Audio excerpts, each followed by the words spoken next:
A while back, my car started to make a worrying rattle noise when we drove it, and it was a bit irritating and a little bit concerning.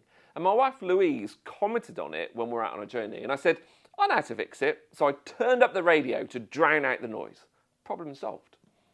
You know, we often have a tendency of deploying similar tactics in other areas of life. We know when something isn't right, but instead of doing something about it to address it, we find a way to ignore it. Now, if I don't stand on the scales, I won't know how overweight I am, and I won't need to exercise more and eat less chocolate. And if I don't look at my bank balance, I won't know how far in debt I am, and I won't have to limit my spending or adjust my lifestyle. It might make us feel better in the short term, but it creates more problems in the long term. Now, a better option is to allow ourselves to become aware when there's a problem, and then do something that will help solve it. Admittedly, there are aspects of life where this can be more complicated than others.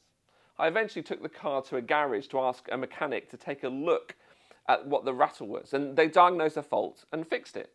And we can't always do the same when it comes to some of the aspects of life where we notice that there's a problem. Now, the whole area of mental health that we're talking about in this series is often one area where we know there might be a problem, but not know what we can do to solve it. A word you'd have heard lots if you've tracked along with this series is well-being. Now, well-being has two main elements: feeling good and functioning well. Experiencing or feeling happiness or contentment is a sign of positive well-being. And so is enjoyment, curiosity, and engagement. These are all signs that someone has a positive experience of life. It's also important that we're able to function well, that we can have positive relationships, have a degree of control over our lives, and we have a sense of purpose. Understanding what we mean by well-being enables us to look out for the things that we can do to keep us healthy in this area, as well as being able to spot signs that there might be a problem. There's been a significant shift in the treatment of mental health in recent years, from focusing on ill health to well-being. And there's been a bunch of landmark studies and research that's identified some evidence-based approaches that can help us foster positive well-being and experience good mental health.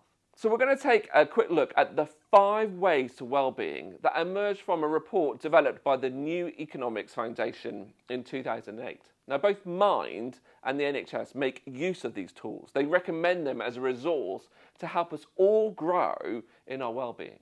When I first encountered these 5 ways or 5 steps, I was encouraged by how much of an overlap there is with habits that are part of following Jesus. I'm not surprised by that though. God wants us to have positive well-being. He created us to flourish, and He guides us to experience fullness of life. So let's dive in. The first one is connect. The wording they use in the report for this step is connect with the people around you, with family, friends, colleagues, and neighbours, at home, work, school, or in your local community. Think of these as the cornerstones of your life and invest time in developing them. Building these connections will support and enrich you every day. Now, we all know the importance of this. So much of what we do at FBC is about helping us connect with each other. Now, connection is vital for our mental health and our spiritual health. We go as far as saying that you cannot grow spiritually unless you're connected relationally. When we feel low, often our first instinct is to withdraw into ourselves, to shut people out and hide away. Now, this doesn't help. Often, it makes things worse. Finding people we can connect with is vital. Our small groups and our serving teams are a great place where that can happen at FBC. We were created for community. The New Testament uses the image of a body to represent the church. Listen to these words from a letter that Paul wrote to the church in Rome. In Christ, we, though many, form one body, and each member belongs to all the others. Now that's connection. We're part of a family. But more than that, we're part of a body. We need each other in order to function and thrive. I love the unity and the diversity in this image. We're not the same, and we're not supposed to be. But we are connected together. We're dependent on one another. We each bring our unique character, personality, experience, and talents to enable us to function as one body. So connect is the first step to well-being. If you're struggling or you know someone who is, the first thing you can do is find ways to find meaningful connection. If you want to thrive in life, you need to have this meaningful, intentional community. If you're not part of one already, please let me encourage and nudge you to join a small group or a serving team at FBC to get connected. Now, the second area is be active. This is the blurb from the report. Go for a walk or run, step outside, cycle, play a game, garden, dance. Exercising makes you feel good. Most importantly, discover a physical activity you enjoy and that suits your level of mobility and fitness. Now, people who exercise regularly tend to have lower rates of depression and anxiety. It's also a great way to connect with people as well. If you're working from home, get up and walk around. Walk up and down the stairs a few times. Go for a walk around the block. Put some music on and dance around your living room. Do some gardening. You know your limit, so don't overdo it. Perhaps you could do the couch to 5K, or even better, find a friend to do it with you. You don't have to join a gym or spend hours a day or lots of money to get active. Do the things you love to do. Little and often is better than nothing at all. Exercise and an active lifestyle make you happy. Your body releases endorphins, which interact with receptors in your brain that helps to both reduce your perception of pain and to trigger a positive feeling within the body. It's the same thing that morphine does. But why does this happen? Well, simply because our bodies are created this way. Now, I could have a go at attempting to describe what happens and how it happens, but the bigger question is why. And there's too many big words for me to get my head round if I went down the biological route. Exercise makes us feel good because God has wired us that way. It helps us feel physically strong, but also helps us feel emotionally and mentally strong too. I'd love to throw in a Bible verse to support this, but the reality is that this is a discovery that we found recently. The human body and the world we live in is so complex that we're still figuring it out. There are things about ourselves that we're yet to discover. Now, being active is more than exercise. It's about purpose and intention. We know that one of the ways we grow in our faith is through having an active faith, pushing ourselves out of our comfort zone, applying the things we learn to what we do and how we live. When we live out our faith, when we allow our faith to be active, we grow, we flourish. And similarly, a faith that is passive, a faith that isn't active, isn't growing or thriving. So how can you be active both in your lifestyle and in your faith? How can you come along someone who's struggling with their well-being and help them be more active? Step 3 is take notice. Be curious, catch sight of the beautiful, remark on the unusual, notice the changing seasons, savour the moment, whether you're walking to work, eating lunch, or talking to friends. Be aware of the world around you and what you're feeling. Reflecting on your experiences will help you appreciate what matters to you. So take notice of what you're feeling and what you're thinking, and be aware of what's happening in you, but also take notice of what's going on around you. Look out your window and see what's going on. Be aware of the changing seasons, the plants growing in the garden, the birds flying around. Studies show that an increased sense of what is taking place, of being present in the moment, directly enhances your well-being. And some people call this mindfulness. Now, for centuries, followers of Jesus have been ahead of the game in this area. Create regular rhythms and routines to pause, to be still, to be aware, to pray, to reflect, to be grateful and to be curious. Look for God in the world around you. Be curious about what he might be saying to you.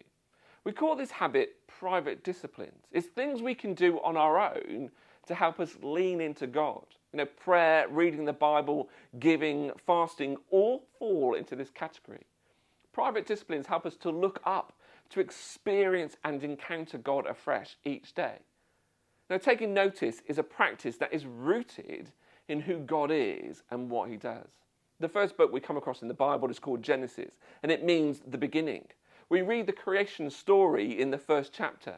Now, this isn't a scientific explanation. Genesis isn't trying to answer the question of how the world was created or even what was happening. It points us to the bigger question of why. We see a repetition in the creation account in Genesis. God speaks and something happens. Then God does something else before moving on to the next thing. Let's take a look. And God said, "Let the water under the sky be gathered to one place, and let dry ground appear." And it was so. God called the dry ground land, and the gathered waters he called seas. And God saw that it was good. After creating, God took notice. He saw that it was good. And I picture him taking a step back and taking it all in. God is enjoying creation. Perhaps he takes a deep breath in and breathes out with a smile on his face. I'm sure you know the positive impact that taking notice already has. You know, when you go for a walk at sunset, or you stand by a lake or on top of a mountain, you look out at the world around you and something resonates deep within you. There's a grounding technique that is great for people who are having an anxiety attack that builds on this step. You can use it for yourself if you're feeling overwhelmed, or help someone else to do it if they're struggling. Take some slow, deep breaths and then look around. Find 5 things you can see, 4 things you can touch, 3 things you can hear, 2 things you can smell, and 1 thing you can taste. So that's 3 down, 2 to go. Next up, we have keep learning. Try something new, rediscover an old interest, sign up for that course, take on a different responsibility at work, fix a bike, learn to play an instrument or how to cook your favourite food. Set a challenge you will enjoy achieving. Learning new things will make you more confident as well as being fun. Now, I love the phrase lifelong learner. That's who I want to be. I want to always be learning new things, expanding my horizons and increasing my experience. You know, what's the opposite? To become rigid and set in our ways, to think we already know it all. We know it's important to keep our bodies active. It's important to keep our minds active too. I keep saying to the staff team at FBC, leaders are readers. Now, I think I should change it to leaders are learners. You know, we all learn in different ways. The important thing isn't how we do it, it's that we do it. What's the last thing you learn? It's a question we ask our kids all the time when they come home from school, and we get a bit annoyed when they don't give us a suitable answer. What would happen if your kids asked you that question? What would you say if someone asked you that question every day? What have you learned today? Now, King Solomon is often classed as one of the wisest people to live. He wrote the book of Proverbs that we find in the Old Testament section of the Bible. It's a bunch of wise sayings. You know, in the very first chapter, there's this famous verse. The fear of the Lord is the beginning of knowledge, but fools despise wisdom and instruction. Now, fear in this context means reverence. It's about acknowledging who God is, being aware of his greatness and his majesty. That's the beginning of knowledge and wisdom. These things come from him. We were created to be curious, to discover, to learn. This isn't something we're supposed to grow out of. Now, the last step to well-being might be a surprising one at face value. It's give. This is what the report says about it. Do something nice for a friend or a stranger. Thank someone. Smile. Volunteer your time. Join a community group. Look out as well as in. Seeing yourself and your happiness linked to the wider community can be incredibly rewarding and creates connections with the people around you. You know, when our well-being decreases, we have a tendency to flip inwards. We focus on ourselves and our needs, and sometimes at the expense of others. Our world gets smaller and we can spiral further and further downwards. The antidote to this is to look beyond ourselves, to look outwards. Now, of course, this is a balance. We need to be aware of our needs, of our limits. We need to put things in place to look after ourselves. But one of the best things we can do to help ourselves is to help others. Giving is life-giving. We all know the phrase, it's better to give than to receive. Unfortunately, we don't always live like we believe it. Giving creates feelings of positivity. It gives us a sense of purpose and self-worth. Studies have shown that regular giving of your time through volunteering gives you the emotional equivalent of what happens when you receive a significant pay rise. Now, at FBC, we sometimes talk about giving of your time, your talents, and your treasures. How can you give your time? Where can you offer to help? You know, you could volunteer for an organisation or help a neighbour with some shopping. Take some of your time and give it away. You could volunteer somewhere where you can use your skills and your experience, your talents. What are you good at? Chances are you enjoy doing it, so put that talent to good work beyond just your work. And what about your treasure? Where can you give some of your money? I think this is one of the most powerful things we can do for ourselves. For years, I've embraced the discipline of generosity through regularly giving a proportion of my money away. It's part of what I do as a follower of Jesus. It's something that has impacted my life far beyond what I could have expected or comprehend. Giving is life-giving. You know your limits, you know what you can give and what you can't. Perhaps you want to start small, but the key thing is to start. Give of your time, your talents, and your treasure. Embrace generosity and gratitude, and you will see that not only do you help the people around you, but you help yourself too. Now, Solomon's got some wisdom for us on this too. A generous person will prosper. Whoever refreshes others will be refreshed. This isn't about giving so that we will prosper. It's not about making an investment so that we benefit. The power in giving, whether that's time, talents, or treasure, is found in the attitude and the motivation behind why we give. Now, Jesus leads the way for us in this, as he does the other ways to well-being. Jesus gave completely of himself. He modeled this behavior and attitude for us, and he challenged us to do the same. In fact, if you're a Jesus follower, he commanded you to do this. He expects you to do it, to give of yourself. Why? Well, because he knows that we're better off when we live like this. Our lives are more fulfilling and more rewarding when we live like this. So that's a whistle-stop tour of the 5 ways to well-being. These are practical and helpful things that you can do to foster positive mental well-being. You know, you don't have to be struggling to do these things. That's the point. The more you do these things, the greater the chance you have of having good mental health.